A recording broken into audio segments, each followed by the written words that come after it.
All right, guys, it is a Wednesday night. You know what that means. It means that the wild card for the American League is tied up 1-1 between the Boston Red Sox and the New York Yankees. So, needless to say, the last couple days we flip-flopped our emotions, but who the hell cares? It was the 6th anniversary of AEW Dynamite. You're watching DynaMic'd up. Jose Gonzalez here, and I'm joined by the bearded, majestic man to my right, the one and only JPJ.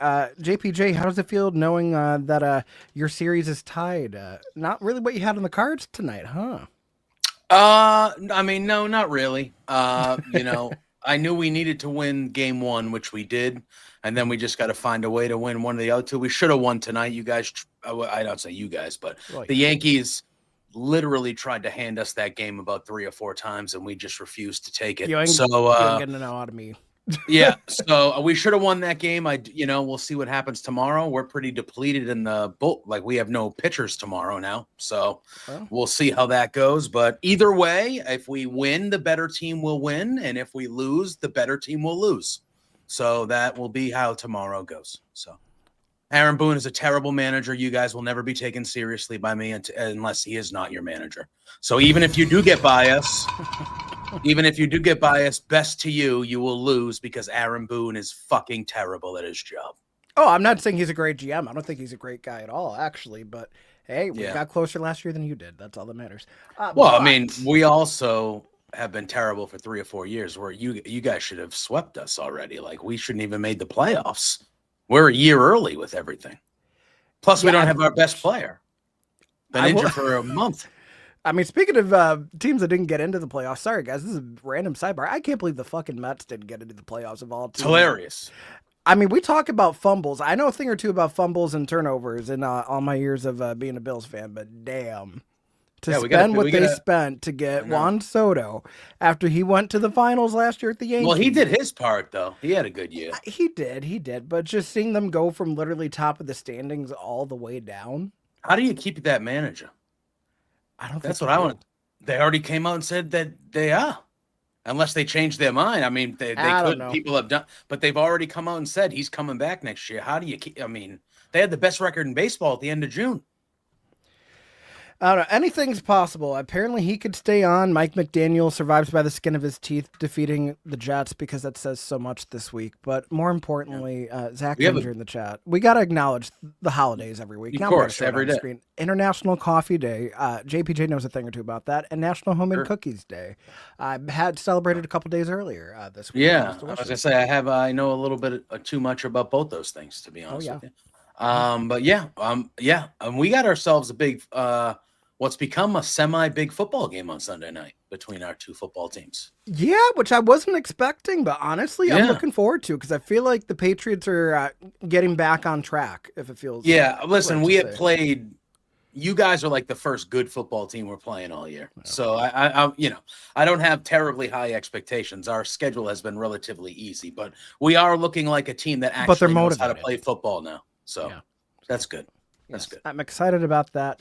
Although surprisingly, not the only reference to tables we're going to make tonight, thankfully. So, but it is the 6th anniversary of AEW Dynamite. It's crazy that it's been 6 years already. So I remember the first one, it was yesterday. Yeah. Gosh. I was at the second one. Really? Where was the second one? I forgot. It was in Boston when they had the tag tournament and Private Party beat the Young Bucks in the first round. And that was at the Ganis Arena. Yeah. Yeah. So I was at the second ever show. They are in November. Yes, I will hopefully be in attendance to that, I would think. Very nice. But I mean, before we even get into celebrating all the hoopla surrounding the anniversary tonight, I mean, we go straight into action or a vignette, but the action. But we know that starting the show, we have ourselves some 6-man tag action. It's going to be Josh Alexander of the Don Callis family with Don Callis on commentary. Whoop-de-doo. Teaming with the Young Bucks, going against Kenny Omega and your World Tag Team Champions, Bro Dito. But before we even get to the match, we get a vignette of the Young Bucks because tonight in Hollywood, Florida, they're emanating from the Hard Rock Cafe, the Hard Rock Casino, Hard Rock Theater, all that jazz. And one Nick Jackson knows a thing or two about a casino. Oh, he sure does. I mean, I didn't say he knows how to win at them, but he knows what they are. But Matt has this big, elaborate idea of an entrance. He's saying it's an entrance fit only for founding fathers, only for the EVPs. It'll cost some money, but it'll be fine. And as he goes to pitch that to production, He tells Brandon Cutler, who apparently is behind the camera again, so really BTE is back in full force while the budget allowed for 3 minutes, that, let's go kill some time. I'm going to double this while Matt's gone. And he doesn't. No, he sure doesn't. No. Matt comes back. He talks about everything he pitched and like how production's on board for the whole rigmarole. And then he just needs to grab the money. And he grabs the bag. And the bag is empty. Which I'm just shocked. Yeah. I'm more shocked that it stretched this far, if we're being real. Yeah. I knew from the jump it wasn't going to go that far. Yeah, and Nick is so distraught and he's just bummed out, and it's just perfect. It's just perfect. This whole thing was great. Yes. So instead of them getting that elaborate entrance, we cut from the vignette to them already in the ring, and the nameplate says this week they're the Broke Bucks. The Broke Bucks. Balance of $0.00. Hey, we've all been there.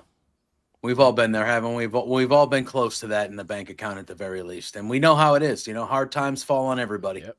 So I say every week I put the poor in Puerto Rican. So yeah, it's just the way it goes sometimes, but they'll bounce back. I'm sure. I think they'll be okay. Yeah, they definitely didn't look as down on their luck as they've been in the match. I thought the match was actually a pretty good way to start the show. All things considered, you have 3 of the 4 founding fathers in there with some of the hotter, younger talent in AEW. I thought this was a great trios match to start the show.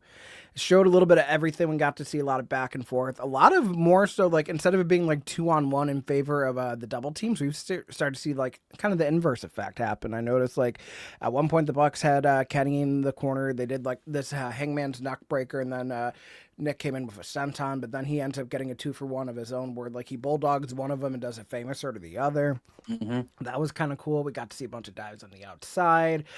Brody King body slamming everybody onto Josh Alexander. That was fun until Bandito was like, "No, what? I'll slam you on Josh Alexander. Let's go." I love that spot.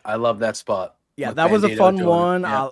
A lot of good counters. It felt like at some point people were just getting ping-ponged around by everybody. The triple tombstone spot I thought was good. I like the fact that there was a point in the match where it felt like the Bucks were really working on like nailing things with Josh for that offense. I think at one point they had like a 3-on-1 combo for a neutralizer that almost got Kenny the pin, but eventually you see Brody King, he counters a dive. See Omega handing out Snapdragon suplexes to everybody, hits the Poison Rana on Josh Alexander, then a power bomb, and then a few V triggers. The 21 plex onto Bandito as Brody King dives onto the Bucks on the outside, and then a 1-winged angel for the win. So tremendous. Go over. It was a fun match. I did also like Don Callis temporarily getting scurried off of commentary after Kenny went diving into the announce table, but sadly he came back. But yeah. I thought this was a really, really, really good and fun opening match. Obviously, all the guys in this match can work. Brody King continues to just be over as hell everywhere. And Bandito is right there step by step. They're a super over act. They're just wonderful together. You mentioned it, but that was my favorite spot of the match was when Bandito body slammed Brody King onto Josh Alexander after Brody had body slammed everybody else onto him. I love that. Yeah, it's just so much different and better when Kenny Omega's around, and it's just apparent from the second you hear the music and you see him.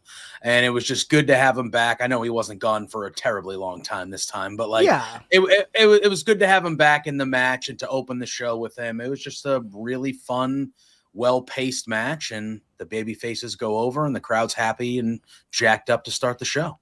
Yeah, and I like that we got Battle Cry tonight too. The only thing that could have made it better is if Justin Roberts did the "and now" for the introduction, just started rambling on. But alas, we do get a little bit of a post-match promo from Kenny Omega, just basically thanking the fans and everybody for sticking with AEW over the years. He is he's seen people come and go from the company. Actually, wait a minute, before we can get to that, lest we be remiss, it seems like the post-match, the Young Bucks want to reconcile Kenny Omega and try to reform. That's what it looked like, yeah. But it looked like it was a ruse because Josh Alexander, he immediately attacks, but you don't see the Bucks doing anything. And before they can decide to do anything, you hear Tarzan Boy hit and Jurassic Express make their way to the ring, and they start brawling with the Bucks. Jack Perry hitting a big double DDT to the Bucks, and then Luchasaurus with a double choke slam. And then you also see Josh Alexander get kneed by Jack Perry, Snapdragon suplex, and then Omega and Perry are kind of getting into it because, lest they forget, part of the reason why Kenny was away for a while was at the hands of the scapegoat. And then before they could figure out whatever the hell's still going on between them, you just see Jack Perry dive out to the outside, take out the Bucks as him and Luchasaurus take them up the ramp, which then leads us into the Kenny Omega promo saying it's been 6 years. He's been there since day one. He's seen the highest of highs, the lowest of lows, and all the things that people can take pride in are really just the journey of how they've gotten where they are in AEW. He values the fans who've been there, the friends that he's made and lost along the way, and just a very happy-go-lucky, good thank you. He says goodbye and good night, bang. The lights go out, the lights go back on, and this man moves quick.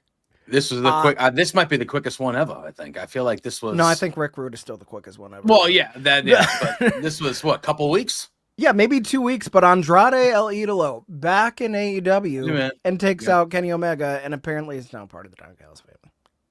Yeah, I mean, this was real quick. I was not expecting this. I was not on it. I'm not mad at it. Well, I'm mad at the Don Callis family part, but I'm not mad at Andrade being in AEW and being in a big program already. and listen, you can tell kind of right away that, they're putting him with Kenny.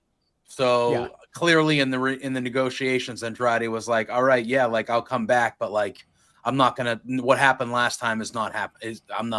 He's tired of being a good hand. Yeah. So to put him with Kenny Omega right away, that's a good spot to be in for Andrade. I'm not upset that he's back there. I actually think that this is a good move for him.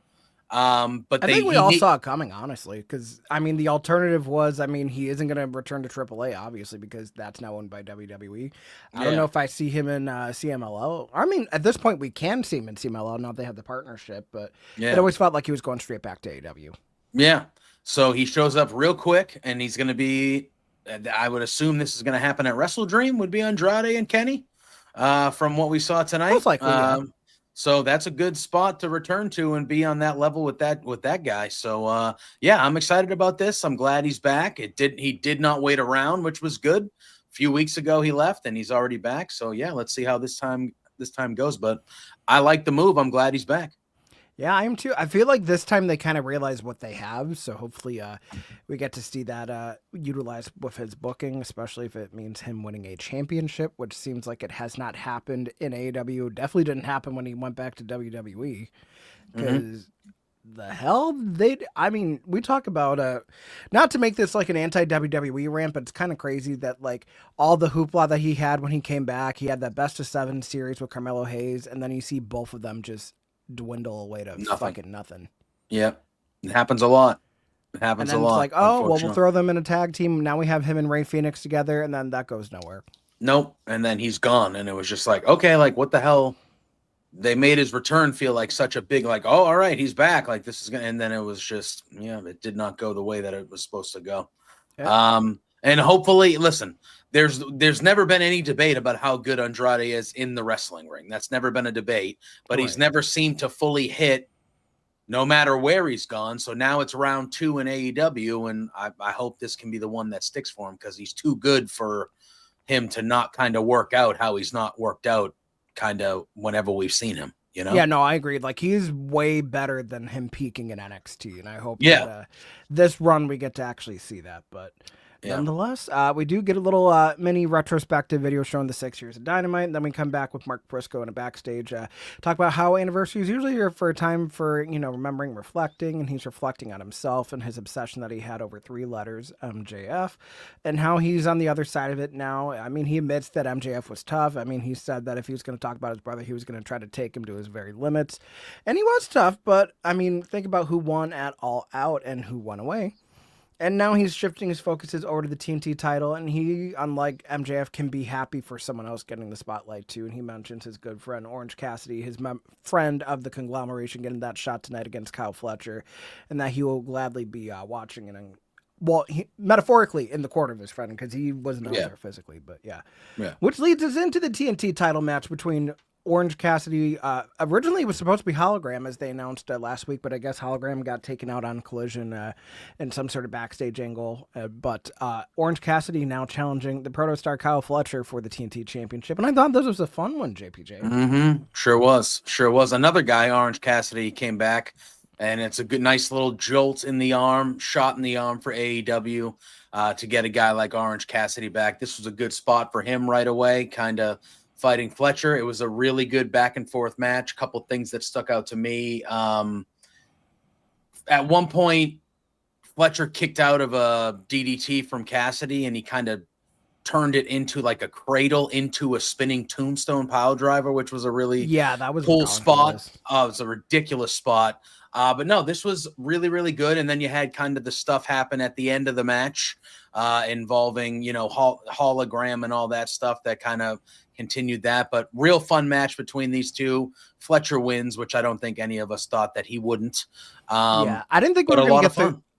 Well, it didn't end up being hologram, but someone came out in the hologram match. We find out later it's the clone, but them tripping up Orange Cassidy on the top turnbuckle, and then that leads to that massive brain buster onto said turnbuckle for Cal Fletcher to real retain. good. But this was a fun one. I felt like Orange Cassidy looked good having a longer match again too. We got to see like a lot of good counters out of him.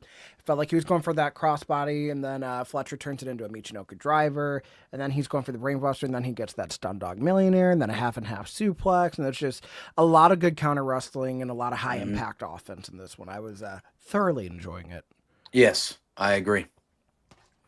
But then we see the entirety of the Don Callis family out on the stage standing tall. So the clone is now also part of the DCF. Yeah.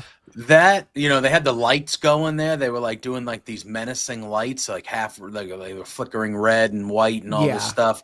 And you see that whole ensemble, and that's a lot of guys. There's a lot of people in that group. Like that's a big group. Like I have less cousins than I do members of the DCF family. That's saying something because people that know my family know it's large. It's insane how many members that they have at this point. But it feels like something's got to give because there's no way every single person in that stable is going to coexist. I mean, we find out later, like tempers are still kind of hot between some of them, but I don't know. Yeah. I feel like the Don Callis family, it all needs to come tumbling down sooner rather than later because where is this going? Yeah, it's true. And now you're still adding brand new people. You add 2 people tonight. It feels like there's like 10 of them at this point. Like they're all kind of not involved. Even though they're a big group and Don Callis obviously is the center of the group, it doesn't feel like there's a lot of cohesiveness in the group. They're all doing separate things. I don't know. It's just a large ensemble of a cast there. So. And the thing that gets me is just you have 2 or 3 different champions locked up because you have Okada in there now, you have Kyle Fletcher in there now. My thing is just they have been proving themselves away from Don when they have these big matches. I mean, you have the match at All Out that Takeshita and Okada had alongside Mascara Dorada for the unified title, being just a certified banger. That main event that Kyle Fletcher had, also a certified banger. The common denominator, no Don Callis in either of them. Yeah. So I'm just saying some of them are better off without him. Yeah. And the others, it would be nice to see them on TV without him too, but alas, it is. Yeah. But we do get a backstage segment. Renee Paquette is with the TBS champion Mercedes Moné. In 16 days, she is going to beat Jade Cargill's record of the longest reigning TBS champion of all time. And but before she could even elaborate on that, Renee, ever the journalist that she is, mentions about how Monet 10 belt seems to still be the agenda. And Mercedes is, commending her for asking those brilliant questions. She said, tonight we celebrate our CEO. And Renee's like, well, yeah, we're also celebrating Dynamite being 6 this year. I'm like, yeah, we're celebrating that too. And then next week, it's Title Tuesday in Jacksonville. It's the first time that Mercedes Moné is going to wrestle in Daly's place, and she's going to put her TBS championship on the line. But she said she doesn't want to do like she's done before, have someone from Japan or someone from Mexico. When it comes to next week at Daly, she wants to face a local talent from Florida. And she wants to see the best they have to offer. And after she goes about that, she's asked about the new AEW Women's World Tag Team Championships. And I mean, if there's anybody that knows about being a tag team champion, it is me. And no sooner than when she's getting ready to talk about the titles more. For the first time since, February? We see Minnie Monet on our TV screens. I'm happy. Harley Cameron is not dressed as a cat, which Mercedes kind of clocks and just saying, like, we're just teaming up with, like, so many other people. Like, yeah, but I'm friends with everybody but you and I. We have excellent chemistry. And then Mercedes says they don't, and then Minnie Monet and that back and forth. But long story short, Mercedes even says, well, here's the problem, Harley. Every time that we team up, you lose. And Mercedes walks away, to which Minnie Monet just says, well, I think she's playing hard to get. Yeah. This made me happy.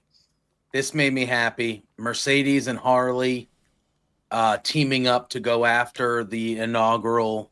Like, I think that would be such a fun pairing, and obviously they're teasing to that, and that seems to be what we're going to get here. I am looking forward to this. I am looking forward to them kind of being on screen together. I love their little pairing that they did when they were leading up to Grand Slam earlier this year and stuff like that. I thought that was a wonderful time. I'm very excited about this. I thought this was a big segment. And Mercedes was, I'm a big Mercedes guy, but she was really good. She was feeling herself tonight. I felt like she was really good in that promo in the back, or the interview with Paquette, I should say. I felt like she felt comfortable. She was in it, and I feel I'm very excited about this moving forward with Harley back in the fold with her. Oh, yeah, no, I agree. The only thing that I'm trying to think of is who wrestles out of Florida that could. Yeah, that was. Yeah, I haven't thought about it. Because are we talking about someone that's residing in Florida, or are we just talking about someone that's like straight up from Florida? Because I can't think off the top of my head. I don't know. I can't.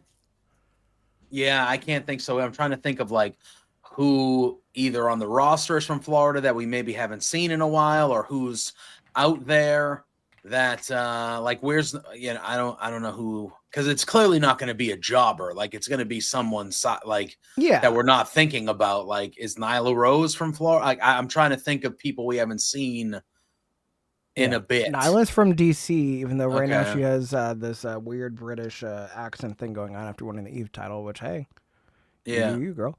Let me go through some of the options I've seen here. No, she's from Minnesota. She's from. Gosh, I'm really trying to think of who the hell could be from Florida. Let me. Could it be an outsider for a one-off? Like, I don't know where they're located from now, but like. So, as it stands, the only person in the women's division, so that would include Ring of Honor or AEW, that I can think of that is from Florida, is Diamante. She's from Miami. Yeah.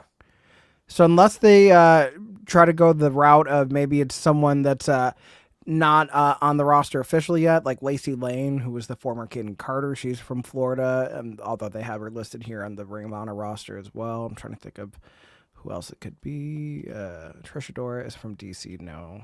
Red Velvet is injured currently, but if she's cleared, she's from Florida. No, I don't know. They could do that. Yeah, I was trying to think of who it could be, but nothing was popping in my brain either. And I was all right, it's gonna be someone kind of. I would think they're gonna try to make that a big deal. So I feel like Mercedes Moné versus Lacey Lane is a match that would be thoroughly entertaining. I hope that's the match that we get. If it's someone from the outside that I am not thinking of that's from Florida, I will also be pleasantly surprised. But hey, all I know is next week's going to be a fun time. And unfortunately, I'm not going to be able to watch it live because of work commitments. Oh, no, it's on Tuesday. Yeah, we got a different night next week. So. Yeah, we got a different night next week. Someone's going to be filling in for me unless something happens and JPJ isn't able to do the show. But yeah, got to love when the shoot job still schedules you, even though wrestling changes schedules. So sorry about that, guys. But nonetheless, we are back from the commercial break. Or actually, we're not back from the break. We toss to entrances and then go to the break. But it is the Death Riders. It is Jon Moxley, Daniel Garcia, Claudio Castagnoli going against 2/3 of the Trios champions, Powerhouse Hobbs, Samoa Joe, and our AEW Men's World Champion Hangman Adam Page in another Trios match. And this one wasn't, AEW has a very good formula when it comes to doing like the Trios matches and like tag matches on TV. I felt like the good thing about these ones tonight is that both of them were only 2 segments, so they didn't draw out nearly as long as they could have, which they have a tendency to do. But even then, I thought this was a pretty fun one, too. I like the fact that it was very back and forth in the beginning, and then we start to see, like, okay, they're going to isolate Hobbs after the break, and then we start to see them build more and more towards that hot tag. Although they kind of throws the curveball where Joe doesn't get the hot tag, it's Hangman that does. Which they kind of also use to build other stuff later in the match. But, I quite like this one, JPJ. What say you? Yeah, I thought this was another really, really good trios match that we saw. The unlikely pairing of Hangman teaming up with the Ops guys because of Shibata. I agree with you. I thought this was really good. I liked the way that they layered what happened in the match to what we saw kind of go down a little bit out of nowhere after the match. But I thought this was really, really good. I've been digging the Death Riders here, especially since Daniel Garcia has been involved. I'm intrigued in where he goes and stuff like that. Yeah, this was really, really good. I love making Hobbs the vulnerable one and him getting beaten down for a lot. And Claudio with the power bomb on him from the corner was just, again, just showing off his ridiculous strength and I loved it. And then Hangman obviously getting the win, being the world champ, getting the pinfall at the end of the match to kind of keep his momentum going, I thought was really good. And then what happened after the match, even though I'm into it, again, I didn't think they would go that route. I thought this would just be kind of a happy-go-lucky celebration. Hey, nice to join you guys. And all right, we did our thing, and it didn't. And Hobbs kind of being stuck in the middle and is like, hey, calm down. Yeah, it was good. Yeah, the post-match was very much like making a mountain out of a molehill. I mean, because what ends up happening during the match is it looks like Hobbs is going to try to tag in Samoa Joe, but right before that hot tag actually does make to Hangman, you saw that Daniel Garcia took him off the apron. He's down, so he gets back up. He's fired up. And he basically overreaches the tag and quote-unquote steals the tag from Samoa Joe, and then that leads to everything there. And I guess in the post-match, he goes to hand Joe the Trios belt, and I guess it slips from his hand and drops, and then it leads to Joe just kind of flipping out and everything, too, basically talking cash shit to Hangman, and then he eventually says the words, well, I mean, you've never beat me. And then Hangman's like, okay, so this is what it's about. And then we get a little bit of a pull apart scrap. And then that basically is all we get in the ring, at least. But we will acknowledge that backstage. But before we could even acknowledge that, we do get a little vignette with Jet Speed and Willow Nightingale after last week's segment with Stokely Hathaway and Willow putting him in the place and everything. And Jet Speed coming out to her aid. And a challenge is made for Collision where Kevin Knight is going to face one member of FTR. Stokes says they have a special surprise for Willow in due time, so I'm very curious to see who that could be. But the challenge is accepted with the caveat of they don't know which member of FTR that Kevin Knight's going to be facing until they make their way out to the ring on Collision this Saturday. So, yeah, I'm liking the fact that we still have Jet Speed getting involved with some of the other stuff. Honestly, we could have had a trios match where Willow was teaming with Jet Speed against Stoke and FTR, and it still would have been great because, let's be honest, Stoke will bump for anybody.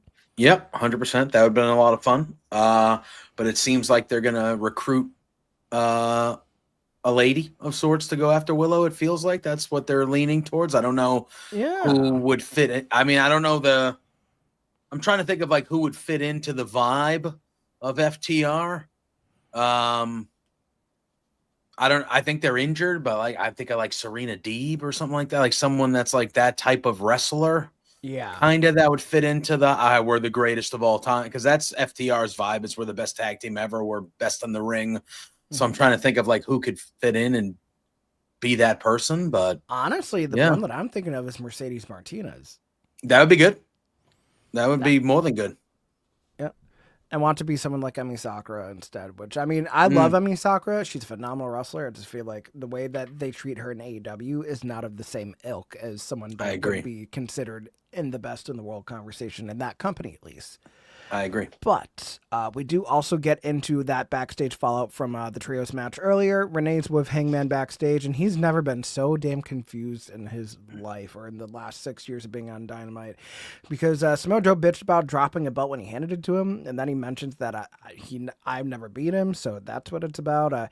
He mentions part of the reason... Oh, wait a minute. Am I going back? Nope. There we go. Yeah, part of the reason why Hangman has that world championship was because of what Samoa Joe did it all in. I mean, he basically got taken out on a stretcher to help save the men's world championship. So he issues the challenge for Wrestle Dream, Hangman Adam Page versus Samoa Joe for the men's world championship. And again, he mentions he respects Joe, but if he throws another fit at him, he'll ruin his life.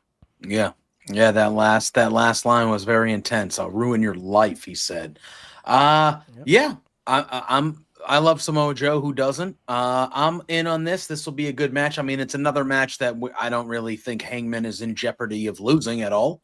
But it will be a good match, a world title match. Samoa Joe being kind of back in that picture for that one-off is a good spot for me. Yeah, I'm in on it. Should be a lot of fun.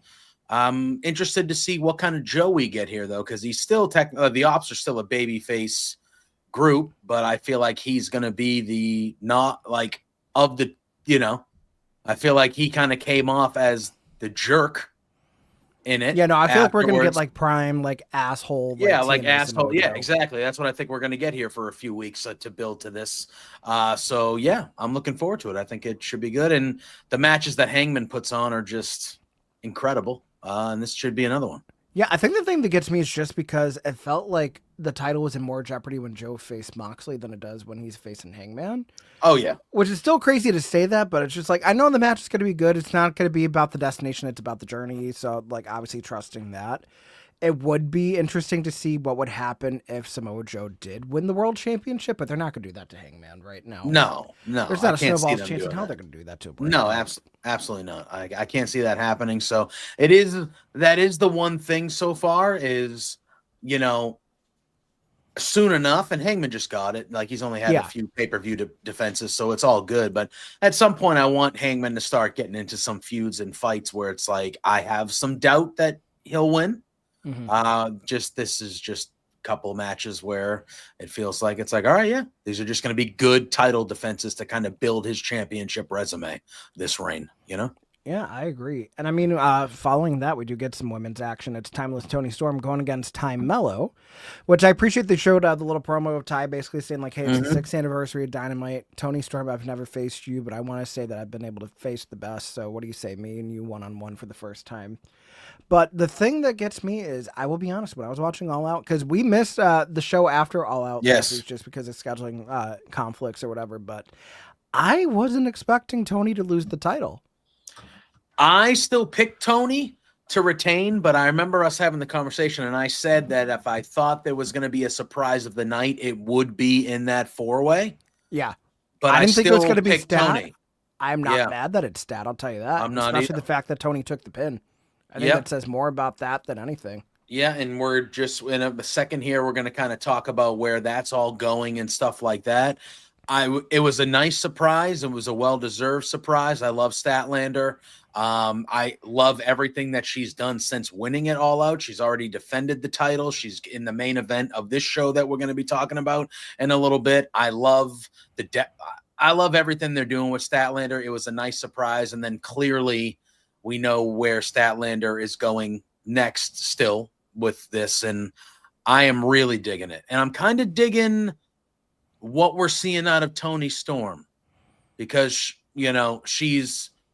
it feels like she's, because at All Out, when she lost, she was like smiling at Statlander in the ring. She was like, oh, wow, like you beat me.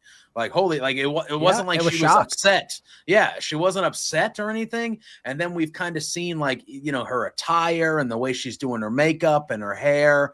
Like she's not losing it or anything like that. And she's still being a good character. But I feel like we're starting to kind of see maybe a different side of Toni Storm. And we can talk about what she said and kind of we'll talk about what happened later. But I mean, this match was fine too. I thought it was good in there. I like the fact there was a lot of counter wrestling and everything too. But eventually, you do see Toni finally hit that hip attack in the corner, and Storm Zero gets the win. But it's that post match promo where she's talking about how when the match ended it All Out, she didn't hear victory, she didn't hear defeat, she didn't hear anything. And it was just the look of shock when she saw Chris after she won. She stared at her in awe because she was everything that Toni wasn't. She was a glorious champion. And all those questions that she had have followed her into the dark. Without the title, who the bloody hell is Timeless Toni Storm? Chris Statlander, she's not finished with you, so she needs to know one-on-one. And she says, Stat, you can name the time, name the place. And she will be... But she doesn't even say Timeless anymore, so what will she be? And then the fade to black I thought was nicely done, but yeah, I agree. I'm very much excited for everything going on with this one. So yeah, I am too. I like how we're sticking with it. Because my whole thing was, Statlander won. Are they going to keep Tony away from the title for a little bit and let Stat do her own thing? But clearly they're not, which I'm more than okay with. So I'm very intrigued to see where they go with this. But I think we might be heading towards a change of character for Tony a little bit, and that has me intrigued as well. So, and the tease of the, where she would say timeless, she didn't say timeless. So they're leaving the door open for a lot of things here, Jose.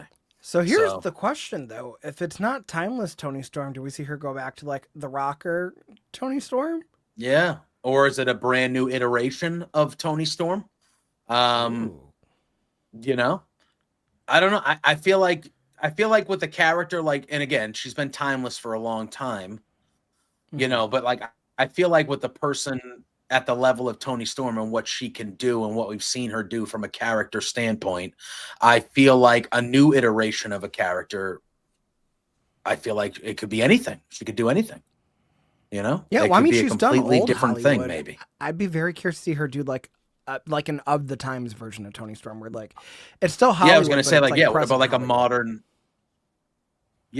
a modern take of what a movie, like a movie star Tony Storm would be in today's. Yeah, I feel like they've left the door open for a lot, especially on the Tony Storm side of things, because it does feel like she's still a baby face for sure, but it does feel like we're seeing some heel tendencies coming out of her since she a little bit. Like, I want to see like what happens to Tony Storm. Like, is maybe like we go so far into the spectrum where like, yeah, she's still like actress Tony Storm, but like she's out of touch with reality, and that's something you could do either like in this like timeless like garb that she's doing, or maybe you go like a campier route and like you think of like, okay, what's a good film? Because like we've already done like so many things with like All About Eve. We've done like Whatever Happened to Baby Jane Baby Jane. I don't know. Maybe we could pull into some of the other like classic campy movies that I feel like that Tony would be definitely able to deliver on in a character. But nonetheless, I know we were going to move on. They have like a brief little vignette for Eddie Kingston versus Dralistico for Collision. It's really just Sammy Guevara talking, and then basically Eddie Kingston saying, "Hey, don't let him talk for you because it's your ass I'm going to kick." So very to the point. Yep. So. And then we come back from commercial break. It is Renee now with Samoa Joe and Powerhouse Hobbs waiting for that response for the challenge issued earlier. Joe says it's no surprise. Some would say it's a misunderstanding that they're allies, but are they really? And then he reminded the Death Riders, and now it's time to remind Hangman who the hell he is. Any day that he's existed, he was never greater than Samoa Joe. This is all cowboy shit, and unfortunately he's standing in front of Samoa Joe. Now he's standing in deep shit as the match is made official. Men's world title match at Wrestle Dream. It is Samoa Joe versus Hangman Adam Page, which will be a very fun match. Regardless if it's kind of, I don't want to say it's obvious who's going to win, but it's obvious who's going to win. Yeah. I mean, I think in this case, we can say it because it's pretty obvious who's going to win. But nonetheless, it's doesn't mean it's not going to be a good time. So true. And then that leads us into some more tag team action. It's GOA going against the Swirl, Lee Johnson, and Blake Christian. Ricochet's on commentary. This should have been a squash match, but I think they needed it to go into the next segment, so it was a drawn-out squash match. Basically it was a long-form squash match because the GOA handled business. The Swirl. They had a few spots where they showed off their high flying and their stuff, but this was the GOA handling business in a relatively easy victory for them. So, yeah, I was very surprised to see Lee Johnson get a hot tag of all things, but it basically just led to like the numbers game playing in their favor. We got to see that huge like shotgun drop kick that Bishop Khan hit to Lee Johnson, Toa Leona taking out Blake Christian on the floor. Then you get Toa hitting that hip check, the meteor from Khan, and then that big double choke slam for the win. So effectively a squash match if you think about it. And then Ricochet taking Blake Christian into the ring, and then they hit him with the spirit gun, which brings out the Hurt Syndicate. And MVP has a mic. He's talking about the local area codes in Southern Florida as he's from Miami. But he gets the crowd chanting his name. They get him fired up. He says that all out, he admits, I embarrassed myself. I did. And I owe not only every Hurt Syndicate fan an apology, but I owe my brothers, Bobby Lashley, Shelton Benjamin, I owe them an apology. because I let a bald-headed, booty-shaking backflipper and his two backup dancers beat me. Yeah. They didn't beat the Hurt Syndicate. They didn't beat Bobby Lashley. They didn't beat Shelton Benjamin. They beat MVP. And you know what? MVP saying, I could have lost a step. Maybe I'm not the wrestler I once was. But I know one thing I could do better than all of you in the ring, and that's fight. I don't want to wrestle. I don't want to lace up my boots. I don't even want a 3 count. I want a street fight. Hurt Syndicate versus GOA and Ricochet as he tosses the mic into the ring. That Ricochet actually catches pretty smoothly. I'll give him that. Challenge accepted. So apparently next week at Daly's Place, we're getting a trios street fight. So, hey. I like it. They were pure baby faces tonight, the Hurt Syndicate. The pure baby faces. That was which is kind of crazy to think about, too. I mean, no one's going to cheer for Ricochet, but it's also just like seeing them like still come out of the heel tunnel, but like, the reason they're pure babies is because they're still exactly who they always were, and people are never going to deny the fact, like, there's some bad motherfuckers. I'm still going to cheer for them regardless of who they're feuding with. How'd you feel about the mustard suit on Bobby?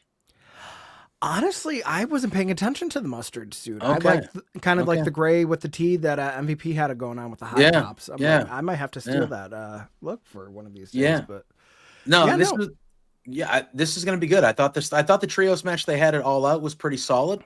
I thought it was a good match. This obviously with all the extra that's going to come with it, the street fight, there'll be weapons, there'll be chaos. So that just adds, more to the match, but I expect this to be a really, really fun match next week. They're doing their version of Homecoming, going to Daly's Place, and I expect that to be a standout match next week. I like the segment. I kind of like the Hurt Syndicate leaning into being the baby faces in this little feud with Ricochet and the gang. I like it. I like the promo. I liked MVP being vulnerable. Yeah, I do too, because it's one thing where MVP, like, you could say many things, but I mean, he still comes with a sense of humility, not just hubris. Because, I mean, to get to the point where the Hurt Syndicate is, you have to acknowledge your past. Like, there's no doubt about it. MVP's never shied away from talking openly about his past, like, not even just his wrestling past, but his criminal past. So, of course. In that. Do you think this is going to be the blow-off, or do you think we might get one more match at Wrestle Dream? I mean, I think they could easily lean it into Wrestle Dream, but with this being a street fight, no DQ, like, I feel like if they went to Wrestle Dream, they'd have to up the stakes even more, right? Yeah, so like, this feels like a blow off to me. Okay, that's fair. But so you think probably is going to be another one at Wrestle Dream? Is that what you lean? The only thing that I could think of is maybe have Hurt Syndicate win the street fight, and then they go like tit for tat, so they have a rubber match at Wrestle Dream, but maybe they do the losing team has to disband. Okay. Because I could see the Hurt Syndicate splitting and all three of them being fine. Yeah. I could honestly see the same thing with GOA just ditching Ricochet, and they would be fine, because I think now they're getting that build where they can stand on their own, and Ricochet can go back and do whatever the hell he was doing alone. But yeah. This is a rare occasion where, like, I'm not opposed to the idea of breaking up a stable, because it's not as taboo as just throwing them together like other companies do. Like, this actually, like, there's a storyline sense where I could see either one of them breaking it off, but no one's going to really, like, dwindle away, I don't think. Yeah, that's fair. Yeah. That leads us into another backstage segment. Man, Renee Paquette has been busy tonight. Busiest woman on the show. Now she's with the women's world champion, Chris Statlander, trying to get her thoughts on that challenge that Toni Storm issued earlier. She mentions how it's been 6 years. All this time has passed, all these faces going by, but they'd never wrestled one-on-one. So not only is the challenge accepted, it is official for Wrestle Dream. But before she can even talk about the main event that we have coming up next, that tornado tag match, Harley Cameron comes in, hyping her up and everything too, and then she just immediately runs away. So, yeah. I mean, again, Harley Cameron could do no wrong in my eyes. I'm just saying. She's entertaining every time I see her on the screen. So now the $1 million she should be on TV more. I agree, and I feel like she's going to be in the tag team tournament, but with who? I was going to say she has two options, because it feels like they're teasing the Mercedes thing, but her and Statlander have been pal. Who's the third? Anna Willow. Joe. Oh, Willow. Because remember, Willow was trying to warn her about trying to stick with Chris Statlander, but I mean, ultimately we saw last week it ended up being fine where Chris didn't join the Death Riders, but I don't. It is such an interesting thing, because you see how Harley Cameron's been intertwined with so many women in AEW. I mean, you have Anna Jay when she was with Saraya. Now she was with Mercedes. Then she was with Chris Statlander, Willow Nightingale. Like, she has been around so many other women that it's kind of like, who does Harley choose? Not even just like who's going to choose Harley, because she technically has her pick of the litter. Yeah. Of how tight knit she is, which I can appreciate. Yeah.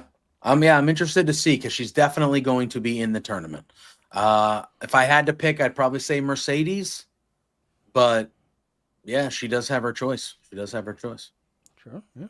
We shall see, but we also get Alicia 2 backstage with Don Callis, the unified champion Kazuchika Okada, and Konosuke Takeshita, and they're talking about how they added 2 members to the Don Callis family tonight, and Don saying how the talent is unmatched. They took out Kenny Omega, but Brodito, unfortunately, they escaped. So a challenge is made for next week at Title Tuesday for Brodito to face in a tag team match Kazuchika Okada and Konosuke Takeshita, which is going over great because it's not even for the titles, but it's just a regular tag match, but I get to ask everybody's favorite question in wrestling.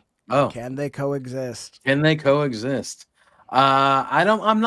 go on a limb and say they are not going to coexist. I think they're going to have trouble coexisting. Yeah, I like it. That match is going to be ridiculously good. It's going to be great. Because they're going to go for 15-20 minutes before they start to not coexist. And that tag match with those 4 guys is going to be quite incredible. I've liked this build. I know how we feel about the Don Callis family in general, or Don Callis in general, I should say, on this podcast. But I've thoroughly enjoyed the build between Takeshita and Okada. They've been slow playing it, and it's working.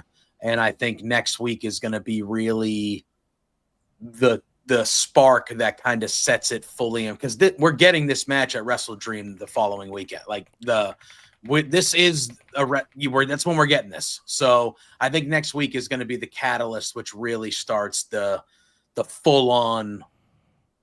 It's go time. This match is happening between Takeshita and Okada. Oh, I fully agree. The match is happening at Wrestle Dream, but there's going to be an added layer to it, because on October the 13th, that is when we get Konosuke Takeshita challenging Zack Sabre Jr. for the IWGP World Heavyweight Championship at New Japan King of Pro Wrestling.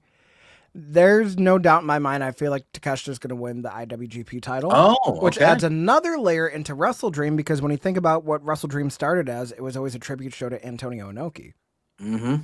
So now, what I think you're going to have is you're going to probably have Bandito pin Konosuke Takeshita again, like he did at Ring of Honor.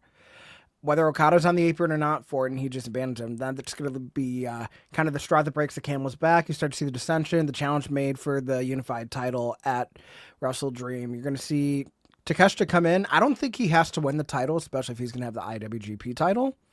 But it does make it interesting, because, like, okay, now, I mean, we're saying it like it's a foregone conclusion. I would be shocked if he actually loses to Zack Sabre Jr. That's no shade to ZSJ. I think he's one of the best wrestlers in the world, hands down. For sure. I just feel like right now it feels like you kind of have to strap a rocket to Takeshita, because I don't think anybody expected him to have the meteoric rise he's had over the last couple of years.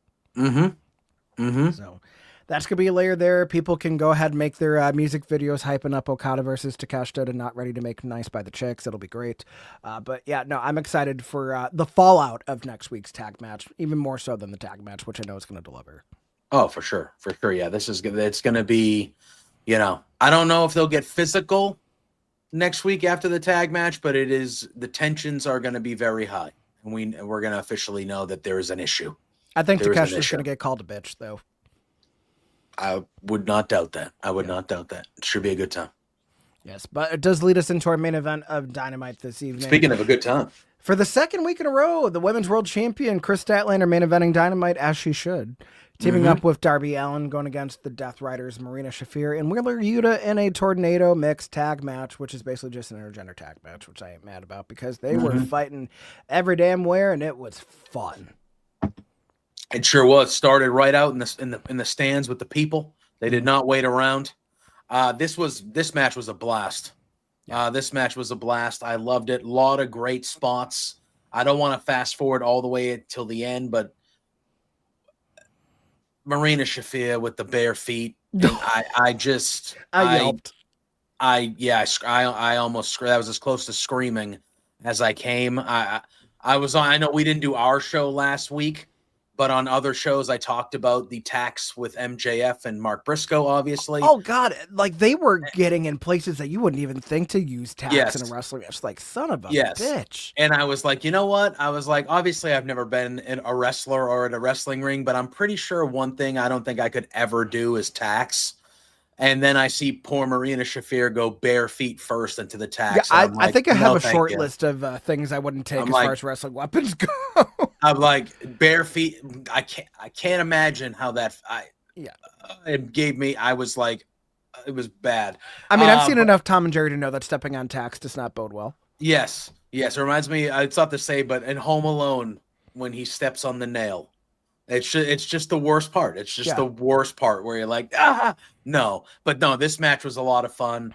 The superplex onto the pile of chairs that happened was another good spot. Yeah, Darby having Wheeler's arm into the ring post, and then he fights out of that and hits like a huge neck breaker on the apron. I thought that was good. Darby crashing through the chair early on in the match where he goes for like that's just like becoming a signature Darby spot of him just kind of crashing through something. The suplex off the, from the barricade through the announce table by Statlander was a great spot. Yeah, that was good. The crossbody she does to Wheeler and to Marina earlier in the match. Yeah. Eventually it turns into like a Chris and Wheeler Yuta spot, like who's going to suplex who, because it looked like Wheeler was going to suplex her into the tax, but instead he gets suplexed into the steel chairs, and that kind of leads to the whole like Marina jumping on Chris, and that leads to the bare feet into the thumbtacks, which is just it was a good time. It was a good time. Heebie-jeebies Jones, but and then it seems like as Wheeler's getting in position, that was that Olympic Slam spot there, and then it seems like things are getting situated. The Death Riders are in the corner. Looked like Darby was gonna try to go for some sort of splash in the corner, but actually no, it was Wheeler Yuta that was gonna try to splash Darby in the corner. I think Darby moves out of the way, and then he hits Marina, and then he also has like this chalk dust that gets in her face, so now she has him in a rear naked choke, and then Chris hits the 450 splash onto both of them, and then a coffin drop by Darby onto Wheeler Yuta gets the win. Faces prevail, yippee, and then everything goes to hell after the match for everybody. Yes it does. Yeah, I mean, we can start with the Chris stuff first. So after the match, we do see Timeless Toni Storm making her way out to the ramp. She's shooting daggers through Chris Statlander. They have their face off, and immediately to fisticuffs, as one should. Yep. And I love Darby just kind of watching from the ring. You can kind of see him just like, oh, and he's like, just watching. Well, it's like half watching, but also half whipping Wheeler Yuta with a belt. Yeah. No, but this was good. I love the brawling. I love how they kind of stared at each other for a split second first, and then they're like, it's go time. Yep. That was a lot of fun. That was really good. And then, like you said, Darby's whipping Yuta with the belt in the ring, and then you see the Death Riders arrive. And then Darby was in a little bit of trouble to kind of end the show. But I see Pac tying that belt around his neck like a leash. See him really getting choked out there. Mox on the mic basically saying, wait, I have it right here. So at Wrestle Dream, you have absolutely zero chance of doing what you need to do to win. Never say die, relentless Darby Allin. It doesn't know how he's going to do it, but at Wrestle Dream, for the first time in your life, I'm going to make you say the words, I quit. And then just for good measure, Pac hits like this ridiculous charging lariat to close the show and knock Darby on his ass. But this was a fun anniversary show. I liked this one. Yeah, it was good. I thought the wrestling was a lot of fun throughout the night. It felt like a wrestling heavy show. Some weeks it feels like there's a lot of backstage and promo stuff. This was a wrestling heavy show. And it was a lot of tag matches and stuff like that, but they were good. They all kind of fit the storylines of what we were doing, what we were building to. There was some intrigue after a lot of these matches that were kind of building towards Wrestle Dream and beyond.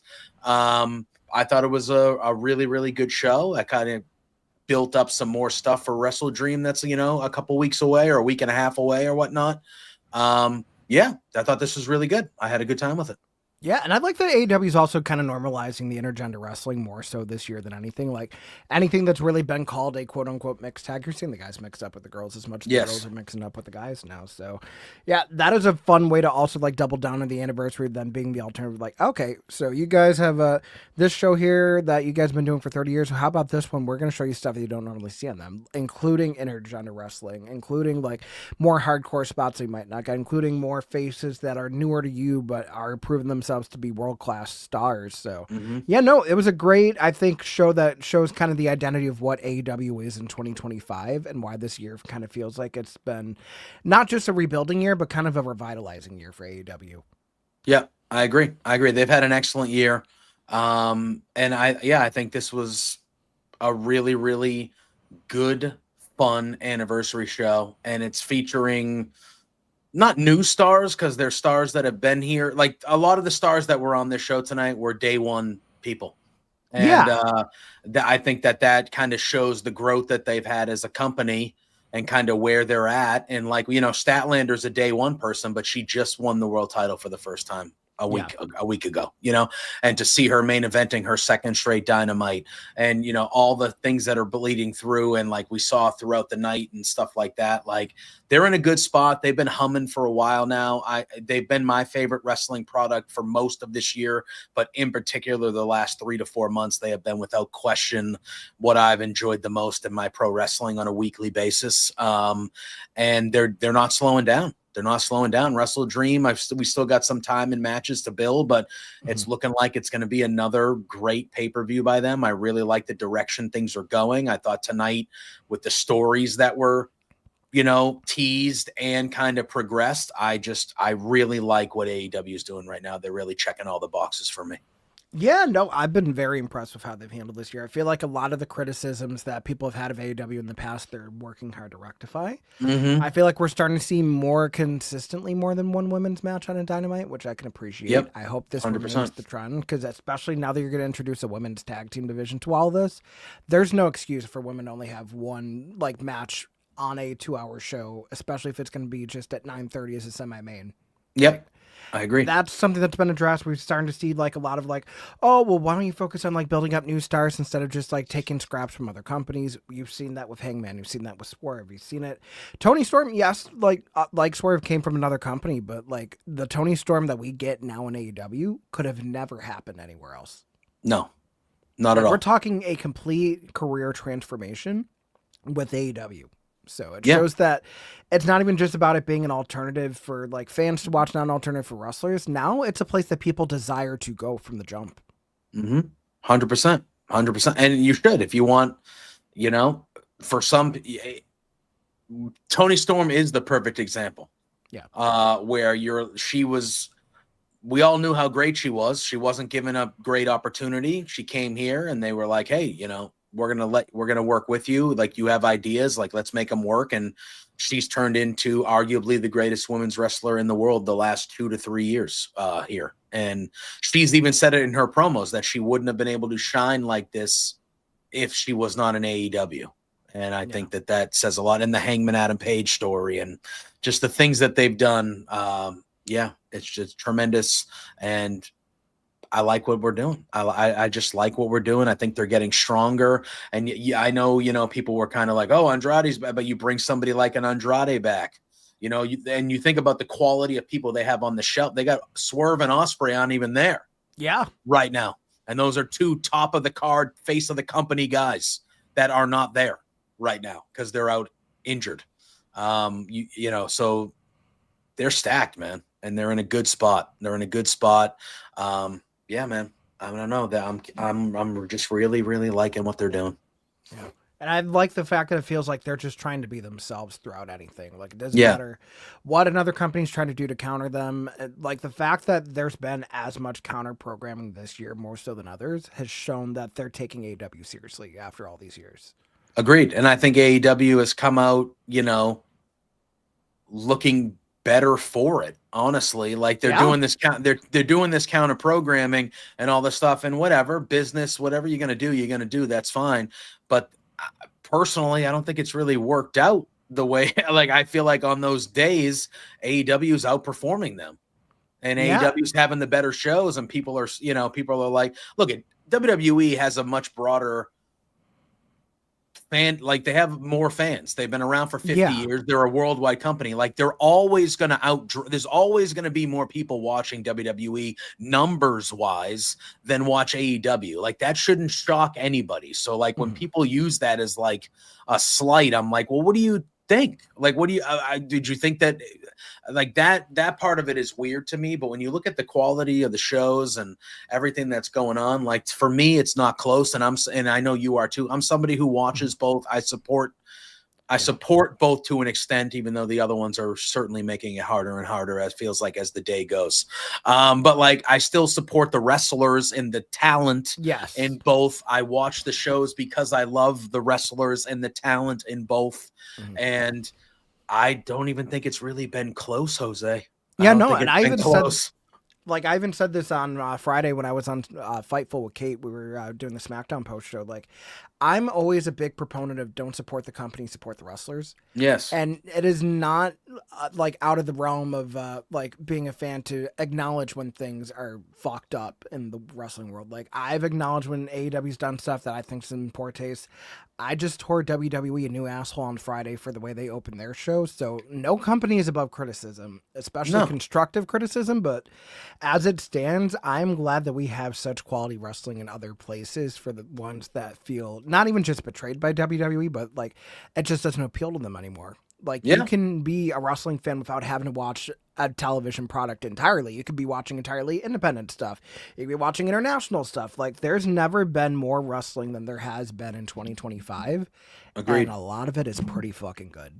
Yeah, a lot of it is really good. So yeah, there's something for everybody out there. So again, even if you don't, there's people that don't watch North American pro wrestling at all, and they have more than enough to watch of quality. Like if it doesn't matter what kind of wrestling you like, there is something out there for everybody, I assure you. Yes, which is also seeming to be a hot topic these days. But yes, any wrestling can be good wrestling. Women's wrestling can be good wrestling. Deathmatch wrestling could be good wrestling. Joshi wrestling could be good wrestling.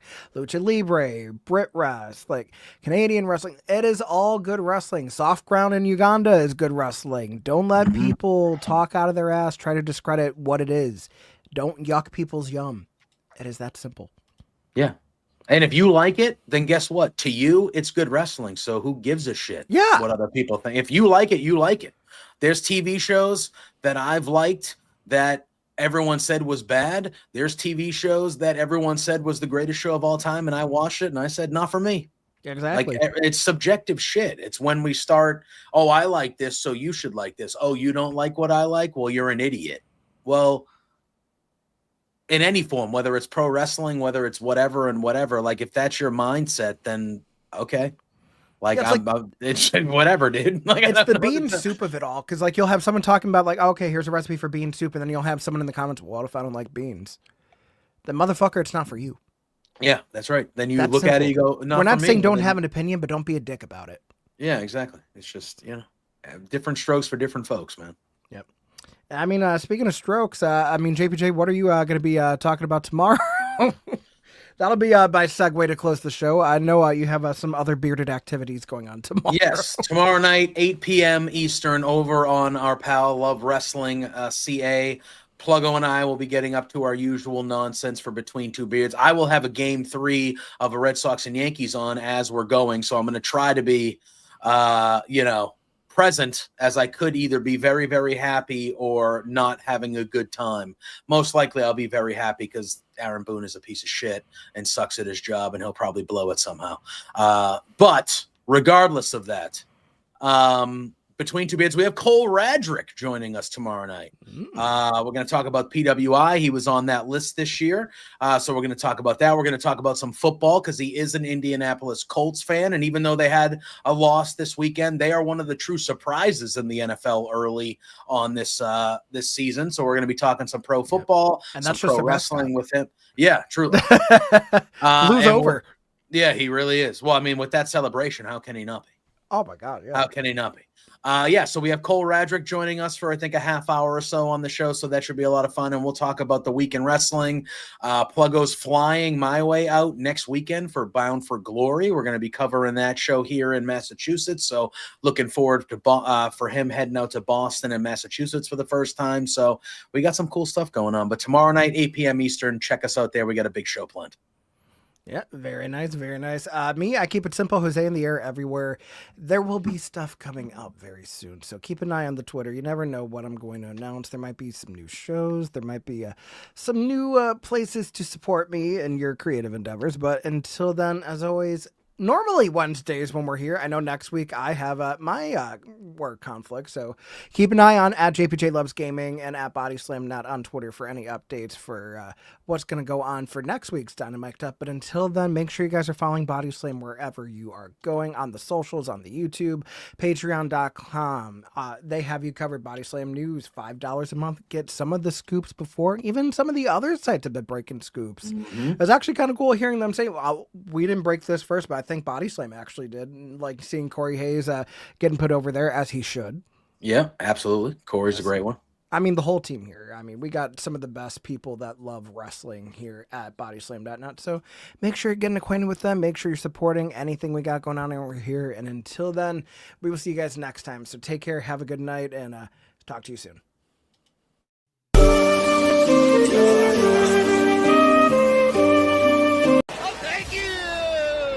Thank you.